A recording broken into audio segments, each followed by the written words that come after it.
ادب سرائے، صفحات سے سماعت تک۔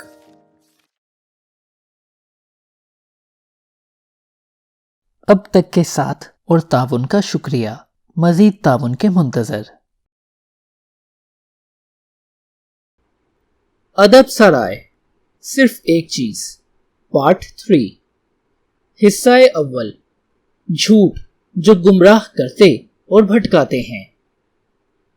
ایسا نہیں کہ جو کچھ آپ نہیں جانتے وہ آپ کے لیے پریشانی کا سبب بنتا ہے، بلکہ پریشانی کا باعث آپ کے لیے وہ چیزیں ہیں جن کے بارے میں آپ پر یقین ہوں کہ یوں نہیں ہے۔ Mark Twain. سچائی کے مسائل۔ سن 2030 میں مریم ویبسٹر نے اپنی آن لائن ڈکشنری کے متعلق ایسی تجزیاتی تحقیق شروع کی تاکہ سال کا بہترین لفظ منتخب کیا جائے۔ اس کا مقصد یہ تھا کہ چونکہ الفاظ کے لیے آن لائن تحقیق و جستجو سے یہ ظاہر ہوتا ہے کہ ہمارے اجتماعی اذہان میں کیا ہے، تو پھر وہ لفظ جس کی تلاش کی گئی ہو اس کو وقت کی روح پر گرفت ہونی چاہیے۔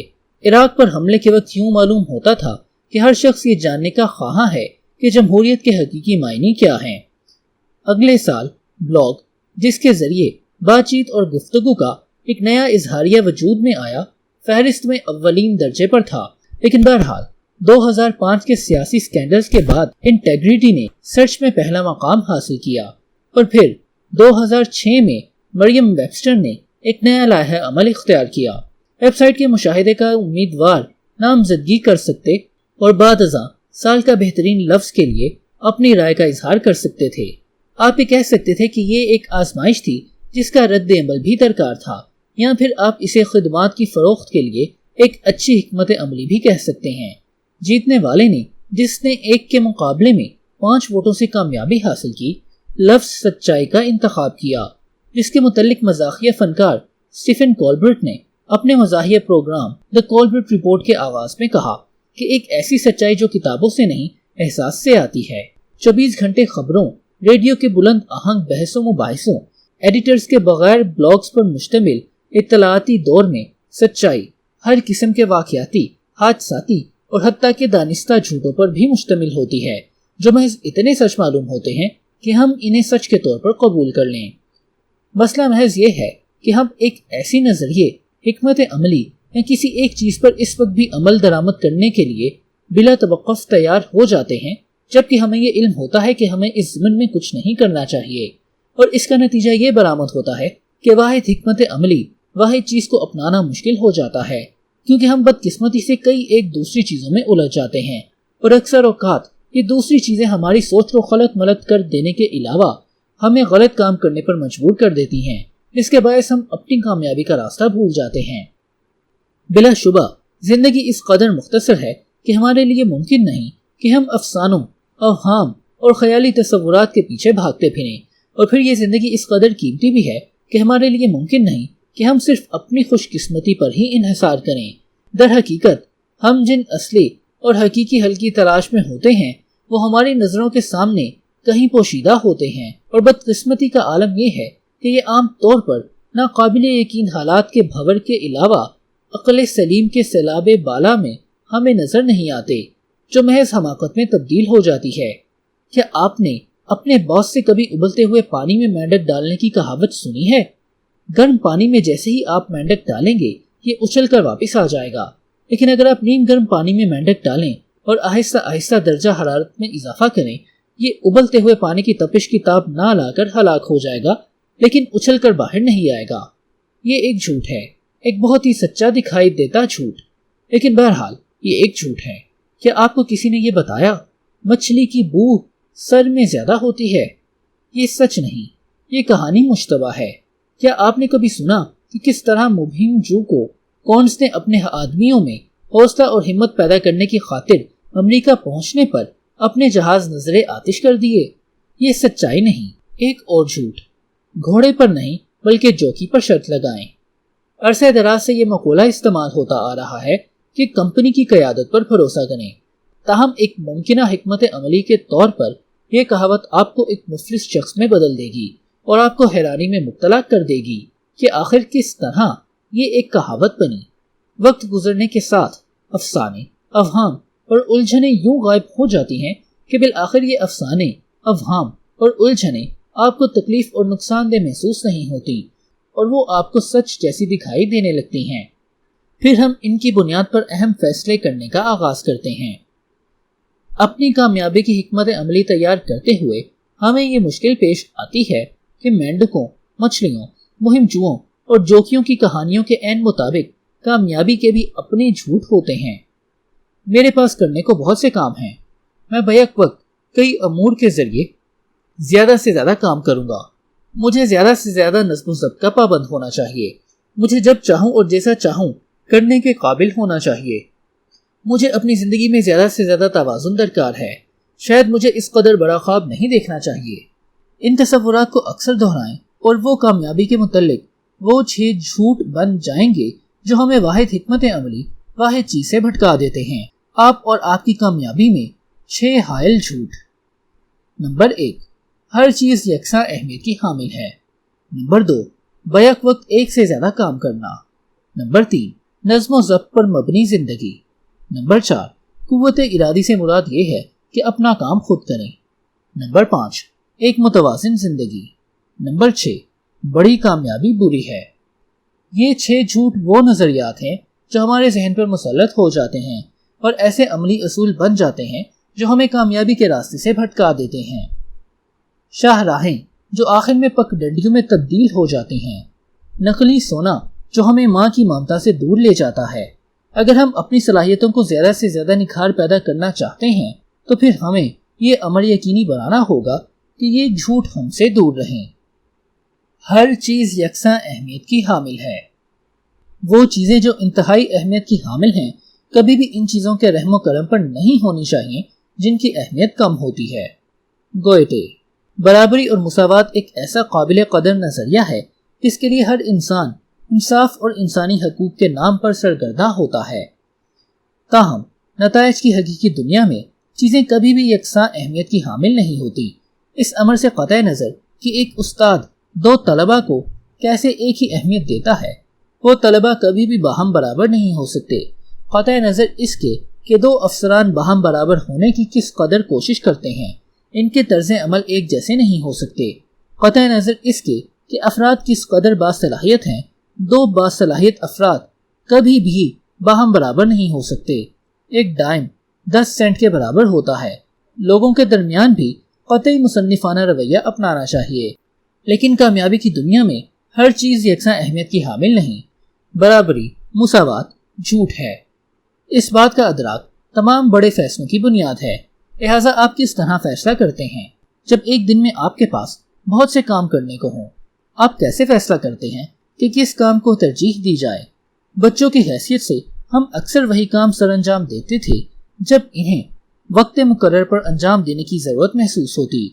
یہ ناشتے کا وقت ہے، یہ اسکول جانے کا وقت ہے، یہ اسکول کا کام کرنے کا وقت ہے، یہ گھر کے کام کاج کرنے کا وقت ہے، یہ سونے کا، یہ غسل کرنے کا وقت ہے۔ تب جب ہم کچھ بڑے ہوتے ہیں تو پھر ہم پر بعض پابندیاں عائد کر دی جاتی ہیں۔ رات کے کھانے سے پہلے تم باہر جا کر کھیل اور اسکول کا کام کر سکتے ہو۔ بعد ازاں جب ہم مزید بڑے ہوتے ہیں ہر چیز ہم اپنی مرضی سے انجام دے سکتے ہیں اور مختلف کاموں کی انجام دہی کا انحصار ہم پر ہی ہوتا ہے، اور جب ہماری زندگیوں کا انحصار ہماری اپنی خواہشات پر ہو جاتا ہے تو پھر سب سے اہم سوال سامنے آتا ہے کہ ہم اچھا انتخاب کیسے کریں۔ بڑے ہو کر معاملات اس وقت بہت سی پیچیدہ اور گمبھیر ہو جاتے ہیں۔ ضرورت سے زائد کام، زائد ذمہ داریاں، زائد لگن۔ ہم یہ سمجھتے ہیں کہ آسان اور سادہ کام سب سے پہلے انجام دینا چاہیے، اور یوں ہم سب بے شمار کاموں کے بوجھ تلے دب جاتے ہیں، اور پھر اس وقت درست راستے اختیار کرنے کی جنگ تیز اور جنونی ہو جاتی ہے۔ فیصلہ سازی کے ضمن میں کسی بھی طریقے یا لائحہ عمل کے فقدان کے باعث ہمارا طرز عمل ری ایکٹیو ہو جاتا ہے، اور ہم پھر دوبارہ یہ فیصلہ کرنے کے لیے پرانے اور آسان طریقے اختیار کرتے ہیں کہ کس کام کو ترجیح دی جائے۔ یہی وجہ ہے کہ ہم اندھا دھند اور غیر محتاط انداز میں ان ترجیحات کا انتخاب کرتے ہیں جو ہماری کامیابی کو ہم سے دور کر دیتے ہیں۔ ہم اس قدر پریشان اور مضطرب ہو جاتے ہیں کہ مشکل کے وقت ہم بچاؤ کا آسان راستہ اختیار کرنے کی بجائے دیگر مشکل راستے اپناتے ہیں۔ دروازے سے باہر نکلنے کی بجائے سیڑھیاں چڑھ جاتی ہیں۔ اس صورتحال میں بہترین کی جگہ کوئی بھی فیصلہ کرایا جاتا ہے، اور اس کے نتیجے میں جو صورتحال پیش آتی ہے کسی پھندے سے کم نہیں ہوتی۔ جب ہم اپنے کاموں کو ہنگامی اور اہم قرار دیتے ہیں، ہر چیز یکساں اور برابر دکھائی دیتی ہے، ہم فعال اور مصروف ہو جاتے ہیں، لیکن تب بھی ہم کامیابی سے محروم رہتے ہیں۔ ہمارا ہر کام، ہماری ہر سرگرمی تعمیری اور پیداواری لحاظ سے غیر متعلق رہتی ہے، اور ہماری مصروفیت ہمارے حقیقی ہدف کو ہماری نظروں سے اوجھل کر دیتی ہے۔ وہ چیزیں جو انتہائی اہمیت کی حامل ہوتی ہیں اپنی اہمیت کا ہمیشہ چیخ کر اعلان نہیں کرتی۔ باب ہاک۔ جیسا کہ ہنری تھیوڈور نے کہا، یہ کافی نہیں کہ ہر وقت خود پر مصروفیت طاری رکھی جائے جس طرح چونٹیاں ہر وقت مصروف رہتی ہیں۔ اصل سوال یہ ہے کہ ہم کس کام میں مصروف ہوتے ہیں۔ بغیر کسی خاص وجہ کے سینکڑوں کاموں میں مصروف رہنے کا عمل محض ایک ایسے واحد کام کرنے سے کہیں کم اہم ہوتا ہے جو بامعنی اور بامقصد ہو۔ ہر چیز یکساں اہمیت کی حامل نہیں ہوتی، اور کامیابی کوئی ایسا کھیل نہیں جس میں وہ شخص جیت جائے جو بیک وقت بہت سے کاموں میں مصروف ہو، اور اس کے باوجود بہت سے لوگ ہر روز یہی کچھ کرتے ہیں۔ کام کریں یا نہ کریں، مصروف نظر آئیں۔ کسی شخص کے کاموں کی فہرست وقت کی درست تقسیم اور اس کی کامیابی کا لازمی حصہ ہوتی ہے۔ اپنی خواہشات اور کاموں کے ہجوم میں جب ہمارا ذہن ذرا واسع ہو تو ہم اس وقت کاغذ کے پرزوں پر ان کی ترتیب سے فہرست بنانے پر مجبور ہو جاتے ہیں۔ وقت کی درست تقسیم کرنے والے روزانہ، ہفتہ وار اور ماہانہ کاموں کی فہرست بناتے ہیں۔ موبائل فون پر بہت سی ایپس موجود ہیں، اور پھر سافٹ ویئر کے کئی پروگرام ان فہرستوں کو بنانے کے لیے موجود ہوتے ہیں۔ ایسا معلوم ہوتا ہے کہ ہر موڑ پر کاموں کی فہرست بنانے کے ضمن میں ہماری حوصلہ افزائی کی جاتی ہے، اور اگرچہ یہ فہرستیں انمول ہوتی ہیں، وہ تاریک رخ کی بھی حامل ہوتی ہیں۔ جہاں ان کاموں کی فہرست ہماری بہترین خواہشات کا مجموعہ ہوتی ہیں، وہ ہمیں معمولی، غیر اہم اور بے مقصد کاموں کے ذریعے گمراہ کر سکتی ہیں جنہیں ہم انجام دینے کی کوشش کرتے ہیں، کیونکہ یہ ہماری اپنی فہرست ہوتی ہے جس کا تعلق براہ راست ہماری پسند یا ناپسند سے ہوتا ہے۔ یہ اسی طرح ہمارے ترجیحات مقرر کرتی ہے کہ جس طرح ہمارے دل اذہان بتاتے ہیں کہ ہمیں ایک مخصوص دن میں کون سے کام انجام دینے چاہیے، اسی طرح ہمارے دل و اذہان بہت سی غیر اہم اور معمولی خواہشات سے بھر جاتے ہیں جو ترجیحات کا روپ دھارے ہمارے سامنے آتی ہیں۔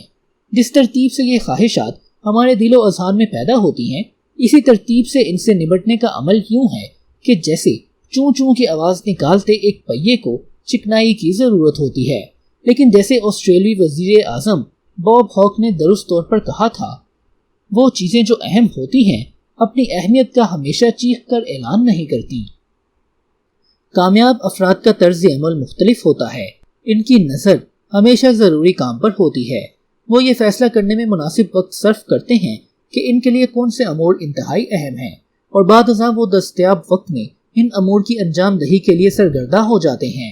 کامیاب لوگ اپنی اولین ترجیحات کو عملی جامہ پہنانے کے لیے تیز رفتار قدم اٹھاتے ہیں، جبکہ ابھی دوسرے لوگ منصوبہ بندی میں ہی مصروف ہوتے ہیں اور اپنے منصوبے ملتوی کرتے ہیں، شاید لامحدود مدت کے لیے ملتوی کرتے ہیں۔ فرق ارادے اور خواہش میں نہیں، بلکہ فرق درست طریقہ اور طرز عمل اپنانے میں ہے۔ کامیاب لوگ ہمیشہ درست ترجیح کے ساتھ کام کرتے ہیں۔ زندگی بہت ہی سادہ ہے، جس طرح ابتدائی شکل میں تھی، جبکہ ایک مخصوص دن کاموں کی فہرست آپ کو درست راستے سے بھٹکا سکتی ہے۔ کاموں کی فہرست کاموں کی محض وہ فہرست ہوتی ہے جو آپ کے خیال میں قابل عمل ہوتی ہے، اور فہرست میں درج پہلی چیز وہ ہوتی ہے جو آپ کے ذہن و دل میں بطور خواہش پیدا ہوئی ہو۔ یہ بھی درست ہے کہ کاموں کی یہ فہرست عام طور پر کامیابی کی خواہش سے محروم ہوتی ہے۔ در حقیقت کاموں کی اکثر فہرستیں دراصل محض بچاؤ کا ایک راستہ ہوتی ہیں کہ آپ ایک مخصوص دن کس طرح اپنی زندگی بغیر خطر گزار لیتے ہیں، اور اپنے ہر دن کو کامیابی کا نقطہ آغاز نہیں بناتے تاکہ وہ بتدریج اپنے لیے کامیابی تشکیل کر سکیں۔ کاموں کی فہرست کا دیر تک جائزہ اور ان کے اختتام پر معمولی اور غیر اہم کاموں کی انجام دہی کہ میز پر کوئی مطلوبہ کام کرنے کو موجود نہ ہو اچھا عمل نہیں، اور اس کا کامیابی کے ساتھ کوئی تعلق نہیں۔ کاموں کی فہرست کی بجائے آپ کو حاصل کردہ کامیابیوں کی فہرست درکار ہے، ایک ایسی فہرست جو دانستہ اور شعوری طور پر غیر معمولی نتائج کی حامل ہو۔ عام طور پر ایک مخصوص دن کو انجام دینے والے کاموں کی فہرست